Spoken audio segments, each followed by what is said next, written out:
Taïwan? Ouah, grand respect pour Taïwan. Vous êtes carrément un pays bien plus avancé que nous dans ce cas-là, parce que pour que une femme soit au pouvoir, c'est, je pense que je vais beaucoup m'intéresser à Taïwan maintenant. Taïwan pour moi c'est un pays à part entière, qui n'a rien à voir avec la Chine malgré leur Je pense que c'est mieux entre guillemets que la Chine parce que c'est plus libre. Les gens en Chine sont réellement satisfaits de leurs conditions de vie? Je ne pense pas. Et je pense qu'il y a plein de choses qui seront à revoir, notamment sur les libertés.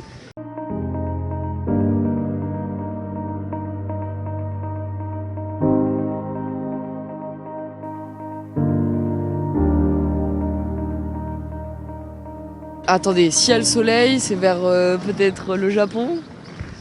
Taïwan? Ouah, je suis trop forte. Parce que j'ai vu un film il y a pas longtemps c'était une taïwanaise et du coup je sais pas, j'ai fait le lien. Oui, c'est Nina Wu. J'aurais pensé à quelque chose, une volonté d'indépendance et que les pays étrangers ne reconnaissent pas. Et je trouve que je pense que c'est une bonne île et tout. Je pense que c'est mieux entre guillemets que la Chine parce que c'est plus libre. Du coup.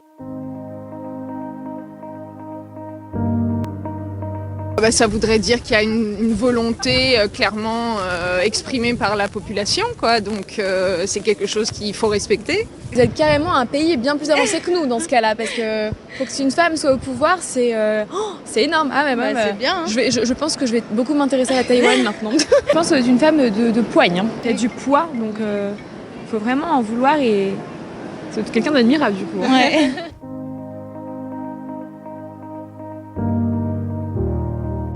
Pour moi, ça me paraît logique.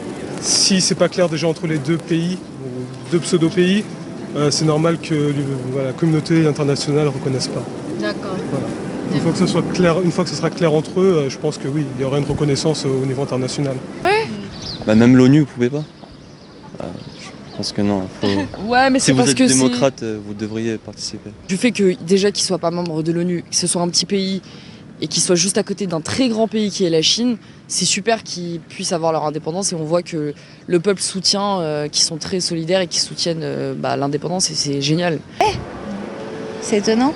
Ça je l'avais même pas. D'accord, bon c'est encore quelque chose qui est affligeant. C'est dommage parce qu'en plus le rôle de l'ONU c'est justement de reconnaître les pays et d'agir en leur faveur et du coup là c'est pas du tout le cas.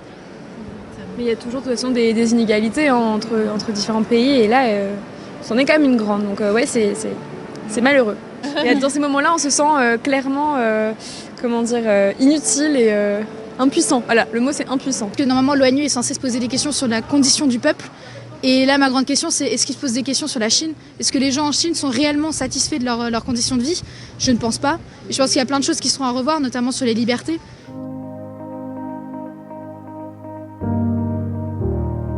Taïwan prend son indépendance. Et le fait qu'ils deviennent une démocratie, je pense qu'ils auront le soutien de pas mal de pays démocrates. Au tout début, vous pensez que Taïwan c'est une région de la Chine? Oui, c'est pour ça que je vous dis c'est grave en fait. Je sais que c'est un pays, mais je pensais vraiment que c'était limite. En fait, c'est comme si c'était une région de la Chine, Taïwan. Non, honnêtement, non. Déjà après avoir vu le film, non, là j'ai un grand respect pour Taïwan. Taïwan pour moi c'est un pays à part entière, qui n'a rien à voir avec la Chine malgré leur passé historique. Pour moi, ce sont vraiment deux pays distincts. Il y a Taïwan d'un côté et la Chine de l'autre. Ils n'ont rien à voir, ils ne fonctionnent pas de la même manière du tout. Dans votre lutte, en fait, et vous avez raison, si vous êtes un pays démocratique, en plus, c'est encore mieux et continuer dans ce sens-là, en fait. Et surtout de ne pas avoir peur de la Chine, puisque finalement... Ne pas abandonner, ouais. de rester confiant sur les convictions et les principes que vous avez en tête.